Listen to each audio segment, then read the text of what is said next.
eventually you hit a point where you just, oh no, this thing's calling to me. I have to do it.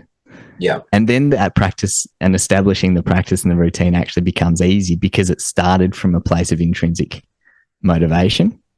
Hello, friends, and welcome to the Fulcrum Podcast. Today, I have a fantastic guest for us, Mark Philpott. Mark is a meditation teacher and a host of the Baku podcast, where he explores ideas about wholeness and creativity. When he's not doing that, he spends his working week mentoring young people on the mountain bike trails of Geelong and the Surf Coast.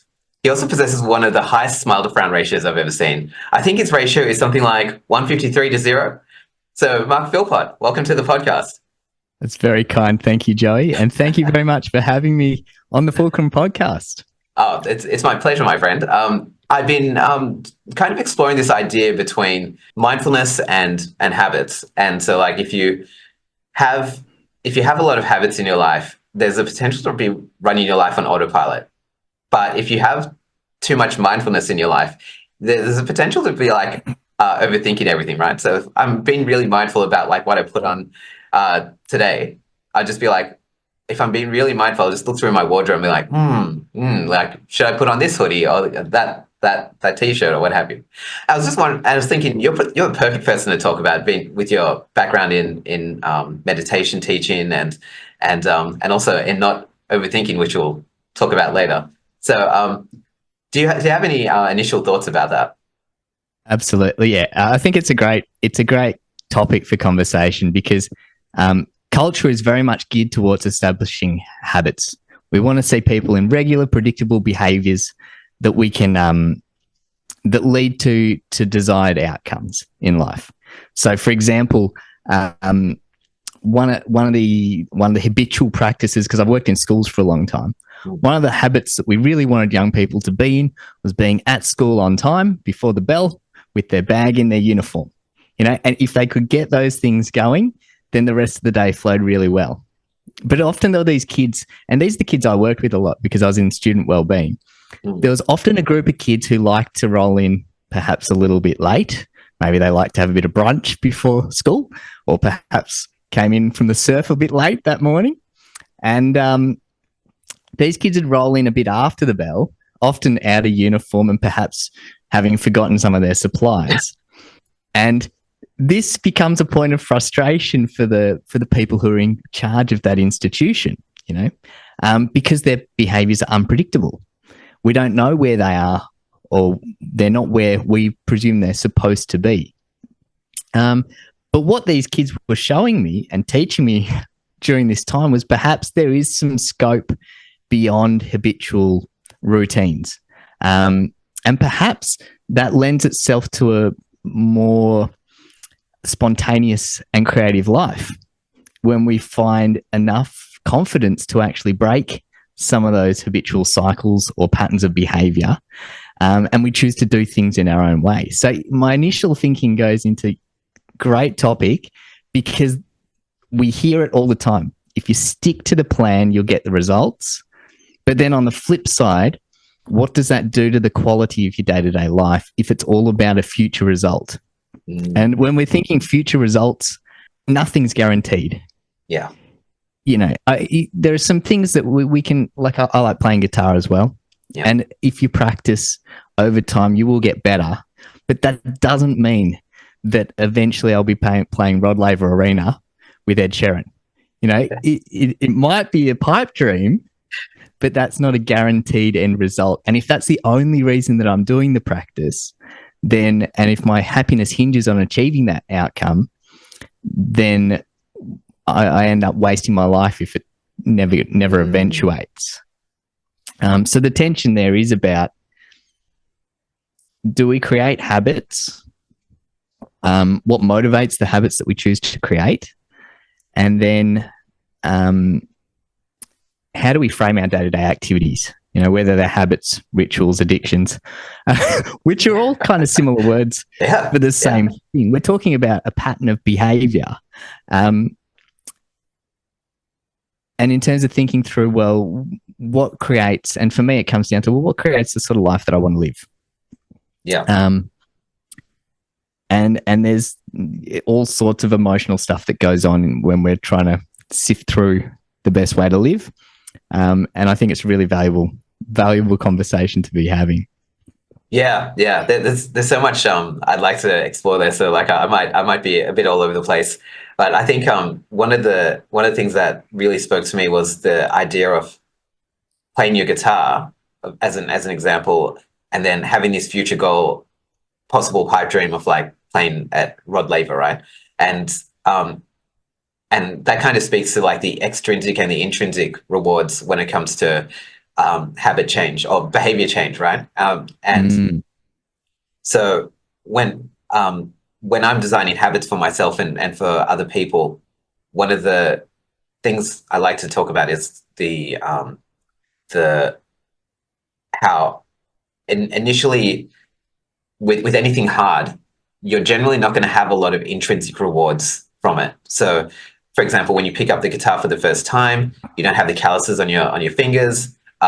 Holding like a C chord or a G chord or something like that, you just feel like you're doing it wrong, right? Because it's just Mm. like such an unnatural. But I don't know about you. I don't know about you, Mark. Like I felt like I was doing it wrong when I first Oh, started. absolutely. I think everyone does. Yeah, And that's a good point, because I'm watching my son at the moment too, and a lot of little kids.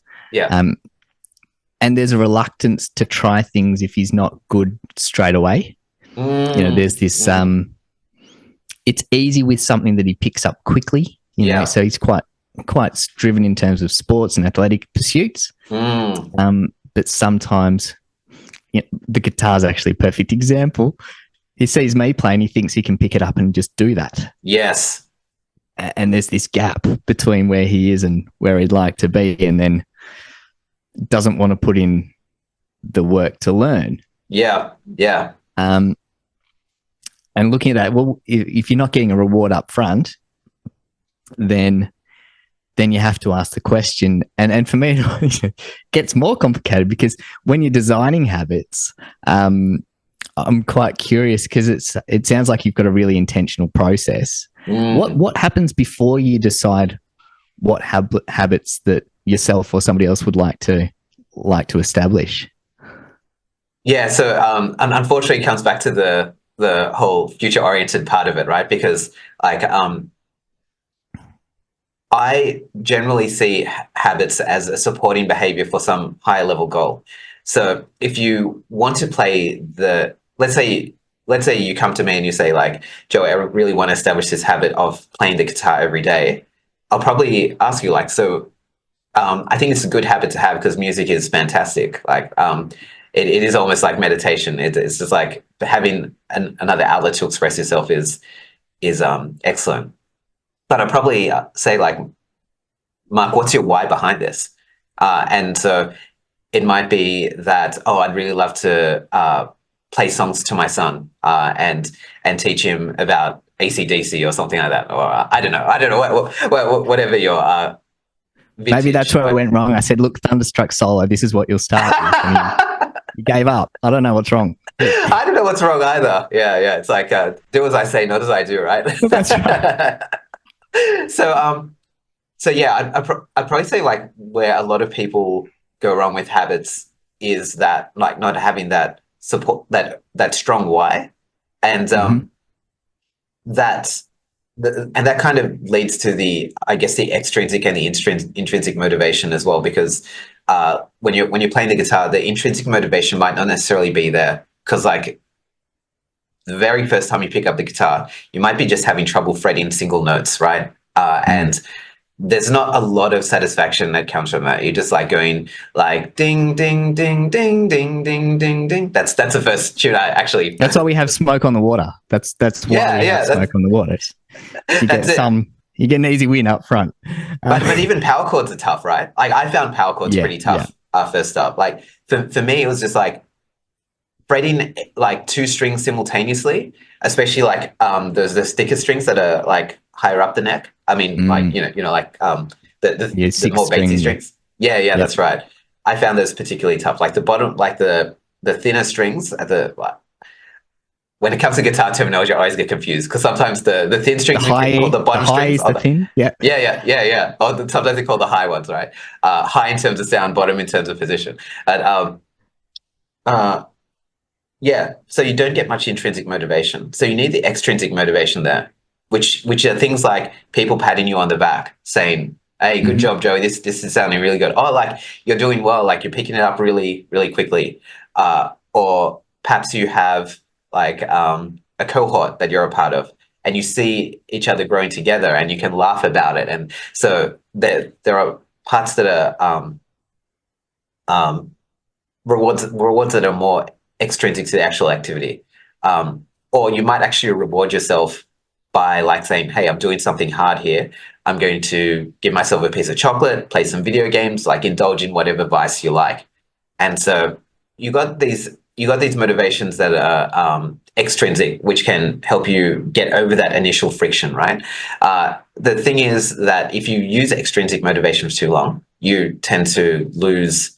There's a psychological effect called the overjustification effect, which is Mm-hmm. basically means that if you start relying on extrinsic rewards to get you through, you start not being able to realize the intrinsic rewards. So, like, let's say after learning some hard stuff on the guitar, I start learning. I start giving myself like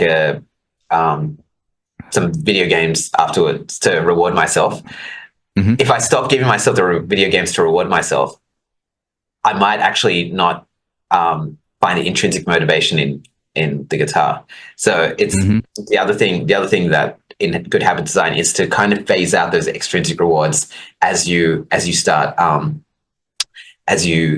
gaining the mastery in the craft and getting that intrinsic motivation. Uh-huh. Yeah. I might inject there with a little mindfulness strap, Yeah, because as please you're do. talking about it, I'm thinking, okay, what does this look like without creating the dependence on the extrinsic reward? And for me, it comes back to a couple of things. And the first is having an awareness of yourself and what you're knowing your why, but on a really Yeah. deep level. Where's that why Yes. coming from? Is it a why that somebody else has decided for you or told you that you should pursue? Or is it an intrinsic, oh, I just need to do this? And I think the term we use in meditation and you'll hear people talk about a sankalpa, which gets translated as an intention, but it's actually your highest truth or your deepest aspiration.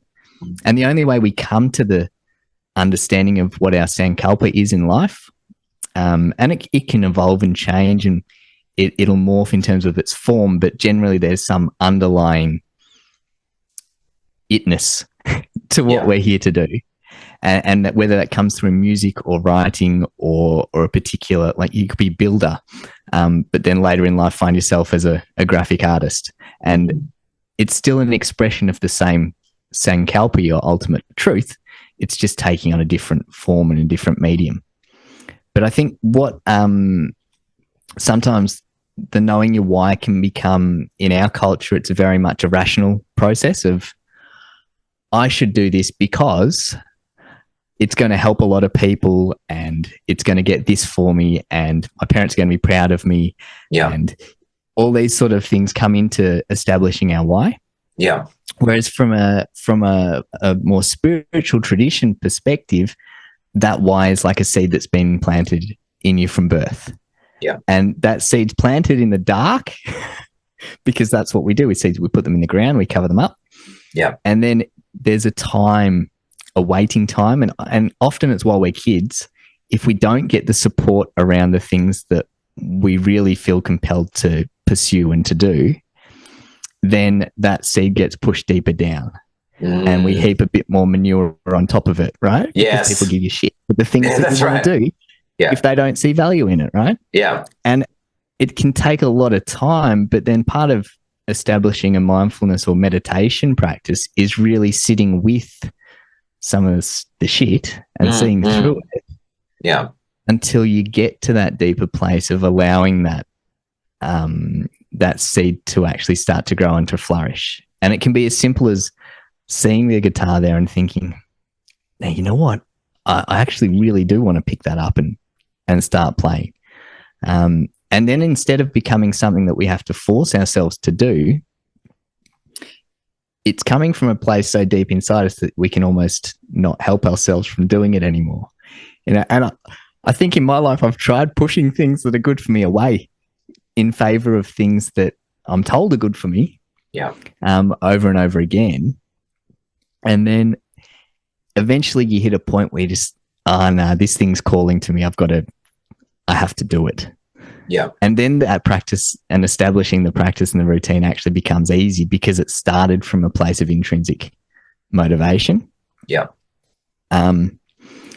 So it's interesting. I'm not saying there's one way or the other, because we look at the way schools operate, and it's certainly extrinsic because there's not a lot of discretion in terms of what the students get to do during the day. Yeah. And a lot of parents, one of the ways we get kids through, parents will establish reward programs at home if the kid's underperforming at school, to say, well, if you get enough tokens on the weekend, you'll get Macca's for tea, or you get to use your PlayStation for X number of hours, and it becomes a trade-off. And then when we get older, we take a job that we don't really want to do, and somebody pays us to keep turning up, and we establish that pattern of behavior. Yeah. It's tricky, right? And we have. I personally, I think I've had all the experience I've had for a reason. I've learned from it, So even when I was compelled to do things, perhaps not because I really wanted to, but because I thought it was good for somebody else or to meet somebody else's expectations, and whether I had to force myself through periods of doing that, I still look at it as, yep, that's part of the journey. There's some learning in that. Yeah. But when I think about ideally, like as an idealized version of how we'd live, I think it'd be becoming more in touch with that intrinsic, the seeds that are already planted within us. And this is funny because a lot of the psychology stuff that I was really into in the last couple of years came from Anders Ericsson and his book Peak, which Malcolm Gladwell popularized the 10,000 hours rule, but deliberate practice, and how you can basically become good at anything if you stick with it and you have the right teachers and you establish the right practice routines, and set appropriate goals, get the feedback, all that sort of stuff. And I was like, yeah, this is awesome, right? We could get good at everything. There's no excuse. But then it comes back to your motivation. It's like, all right, am I establishing this habit because I really want to, or because I think I'm chasing an external reward? Because we might, I think a lot of people end up with degrees that they don't really want because they were chasing an external reward, whether or not that eventuates and how happy that makes them was individual. But I think starting from that place of intrinsic motivation is really important. Yeah. And there's an unwinding that has to happen to get there over time. And that's for me, that's been the role of meditation. Establishing a bit of a meditation practice has been, okay, we can diffuse from some of the stories that are informing the way I behave and the way I live. And we can actually see those thoughts for what they are. They're just thoughts. And then as the layers fall away, and this generally takes, in my experience, it took a few days of sitting there at a retreat to actually hit a point of gaining a little bit more clarity around who I am and what I'm here to do. And I think that's a practice that we can all benefit from. And I know you've got a pretty solid routine of stepping back and reflecting on the last few months, and then establishing what the next few months look like going forward. Yeah. But really to get quiet and see things for what they are, which is the heart of mindfulness. It's actually to observe our thinking. It's not so much in the decision making of choosing what I'm going to wear today.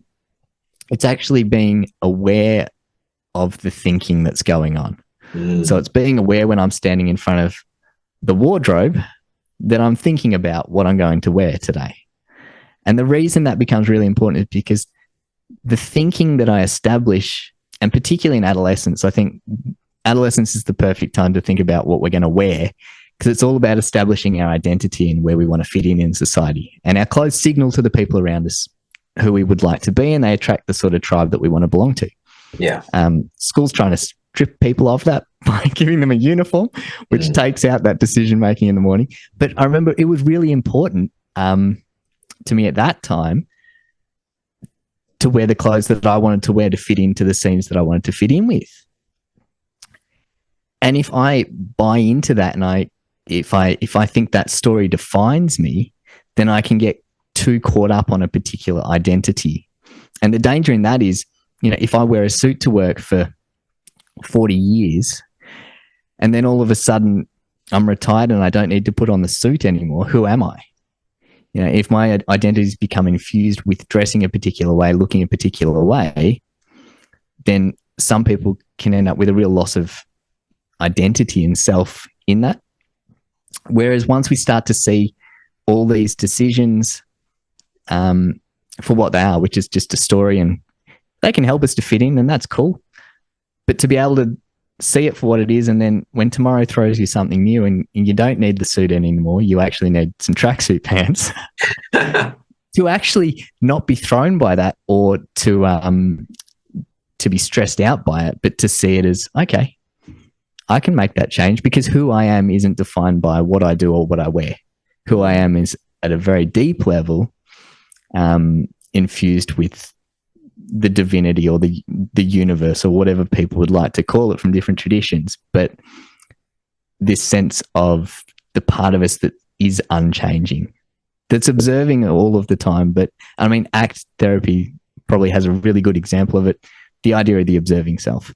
Yeah. So when you ask yourself, or if you say something to yourself in your mind, as I presume most people do, I talk to myself in my head, and I might say to myself, I am here.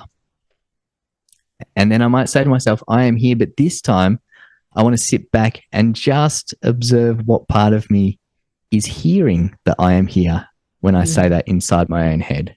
Yeah.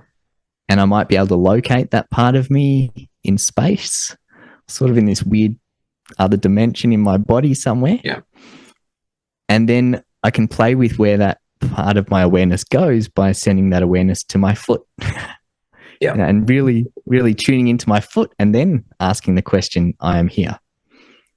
Now, where's that part of me that hears, that awareness part of me? And that to me is the heart of the mindfulness practice, is actually tuning into our awareness that observes all sensation, all thought, and all experience around us. And the more we can do that, the more flexible we become.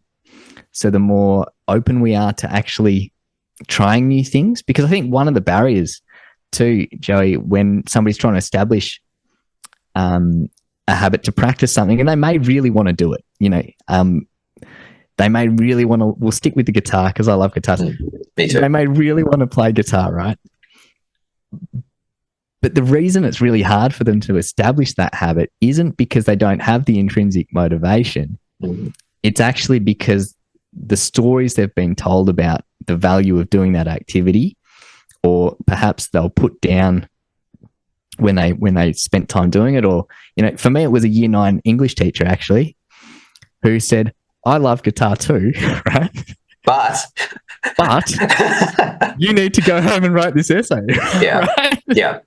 That and he got this story because we need to do things that we don't want to do. Yeah. So that we can get grades. Yeah. For our future self, rather than putting our attention and effort into something that we really love.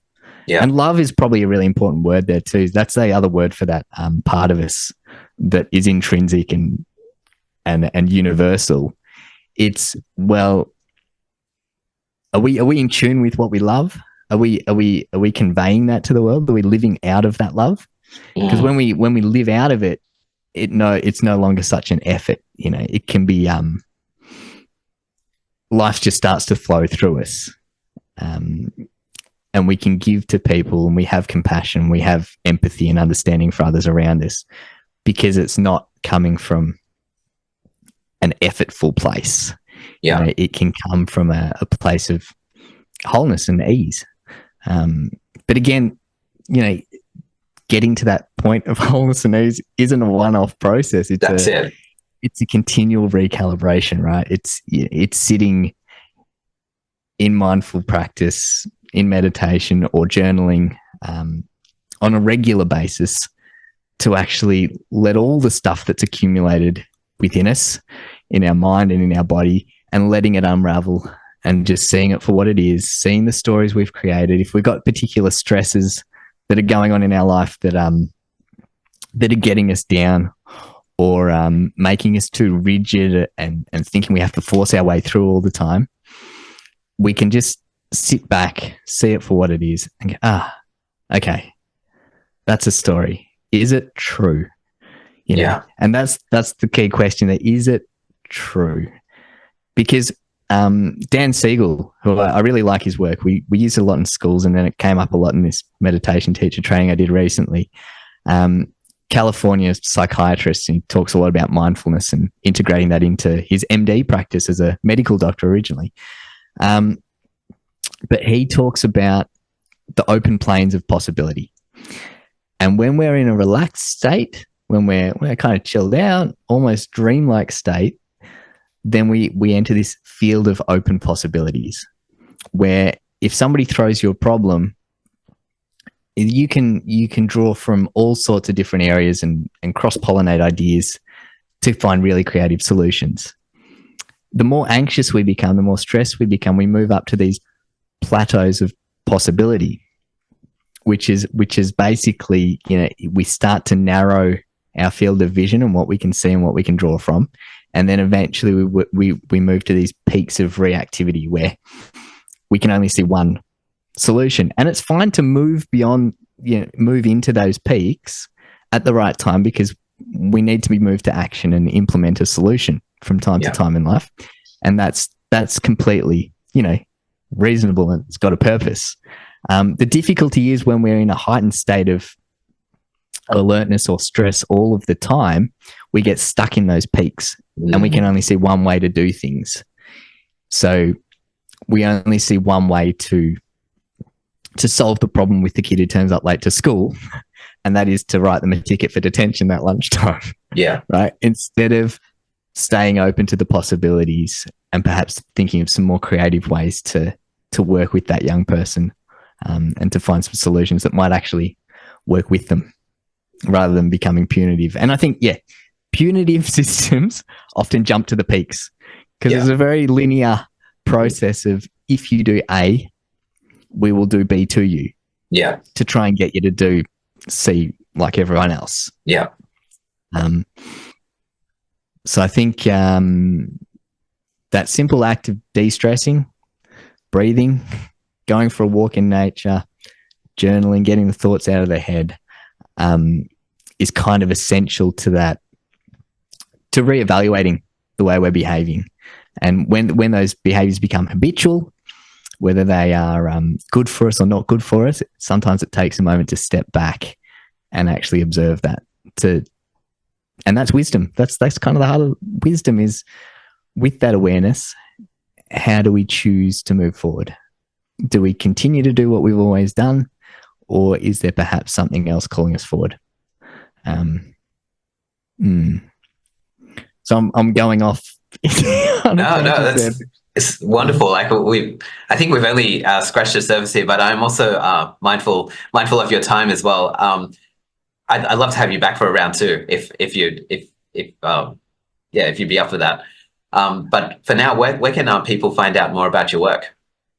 Yeah, absolutely. So at the moment, my work is on markphilpott.com. It's a relatively new website. And again, it's something that I've had the courage to try, but I haven't established much of a pattern around posting and putting some work up there. And that's connected to some socials. And there's also the Baku podcast, which I think they've got 30-odd episodes, which, again, sporadically I've put up over the last couple of years, which are reflections on what I was thinking about, things like mindfulness, wholeness, living well, being a father, being a husband, those sort of things. And that's on Spotify, Apple, and I think Google Podcasts. It's sort of up around the place as well. Yeah, wonderful. I actually love that episode you did on the under nines basketball as well. What was it? Just for people to check that one out. What do you remember the title of that one by any chance? I Something can put like it in the show notes. basketball. Yeah, sure thing. I'll link to that specific episode in the show notes because I really enjoyed that one. Mark, do you have any final words or ask for our audience before you take off? Well, first to you, Joey, thanks very much for having me. It's been a pleasure. And I think it's really fun because I know, having come across your work in your book on decision making and finding that really helpful because it perhaps is a little more linear and pragmatic, then perhaps I can get lost in the ethereal stuff a little bit sometimes. So it's really fun to have these conversations, and I just encourage people to be open to different perspectives, because at different times in life, I think we'll find the right teacher for the next phase. I know that certainly that's been true for me.